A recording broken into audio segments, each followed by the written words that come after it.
when I got pregnant with my son, we actually went to JPN and asked them, okay, how are we? I'm stateless. And what's going to happen to the child? Is the child going to be stateless? Is the child son? They said, no, don't worry, don't worry. The father is Malaysian, the child will automatically be Malaysian. You'll just come and just register for the child once you give birth. So that's what I did. We went and after giving birth, uh, and I had to give birth in private. I couldn't give birth in government because when you go to give birth in government, I'm stateless and I'm a child. I was a teenager. With no documents also. How am I going to give birth in the government hospital? And also, if I give birth in the government hospital, I was also scared that they will take my child away from me. Kebajikan lah. Yeah. And I went through that. I've gone through being in an orphanage and all. I didn't want my son to end up in an orphanage also. So I gave birth in a private hospital. His father's family helped us out financially also, paying the hospital bill and all that. So when I gave birth to him, the hospital itself asked me for the documents, and all that. So we said, we don't have it, but you give me, I will go and register. So we went and registered his birth. So the father went first to register. They said, no, because both of you are not legally married, you have to bring the mother. The mother has to sign in order for you to have your name in the birth cert. So I went, I signed, I said, yes, I want the father's name to be in the birth cert. So thank God I did that. Because even though I did that, my son was still stateless. Because why? They said automatically follows mother because both of us are not legally married. My question was also, how I asked the JPN officer at that time, how are we supposed to be legally married if I don't have any documents?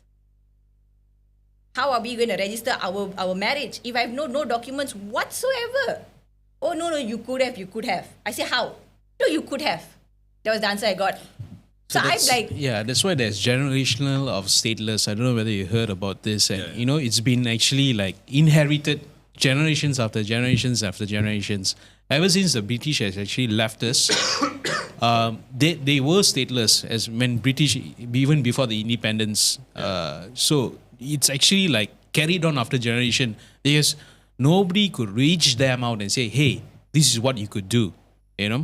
There's no community there to be able to educate them, to be able to show them, that there's a light at the end of the tunnel. Okay. If someone could actually do that, I think this wouldn't be an issue today in the country. Yeah, no, I mean, that's definitely right. I mean, we don't have anywhere to go to understand what we can do. But so in your case now, so now that they said you basically at that point you couldn't put your name there, you couldn't sign.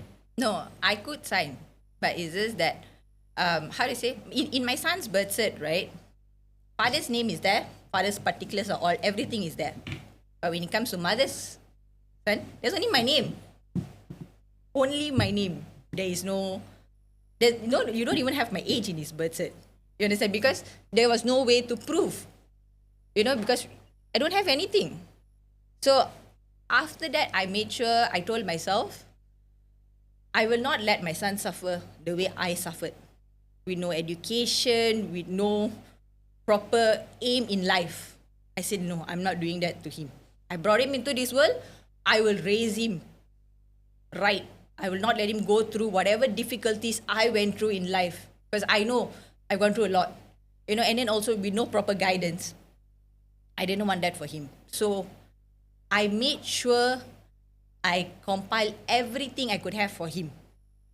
I made sure I went back to the doctor. I told the doctor, you give me a letter also stating that my son was born here and all. And I made sure I compiled everything, every receipt from the time I was pregnant with him until, son, everything I compiled because I knew I needed all this for him because in my case, we don't have all this.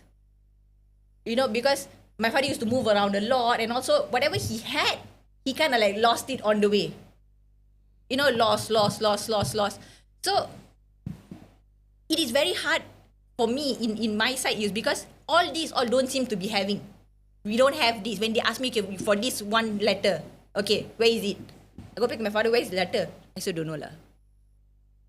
So I made sure, if you see at home, Yeah. I have a file this thick Seriously, thick very thick. for All the documentations and Everything. receipts, and even going to tuition receipts and everything prove that the child actually is My in Malaysia, goodness, okay. studied in Malaysia, and I make it's sure I been kept everything. Yeah, everything. Everything I documented, I kept. I filed, compile, until, because also at that time also, I didn't know, okay, now from here, where do we go for him? What's the next step to take for him? How is he going to be a Malaysian? Because father, through and through, is a Malaysian. His father is through and through a Malaysian. My father is through and through a Malaysian. But yet the both of us cannot get our citizenship is because not legally married. But by law, it's okay, right? You don't have to be legally married, right? Am I correct in saying that? I thought that was the term. But then the child will carry the mother citizenship, yeah, Not the father. not no, the father. not the father. Oh, really? Yeah. Okay. Actually, I also quite surprised when it came to this. Yeah, When I found out also, because for me also, all this while, I also thought that citizenship comes from the father Father side. not from the mother.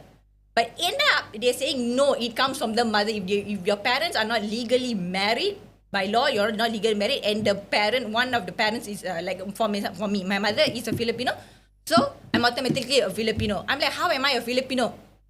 It doesn't make sense. Born, raised, everything here in Malaysia, but how am I a Filipino?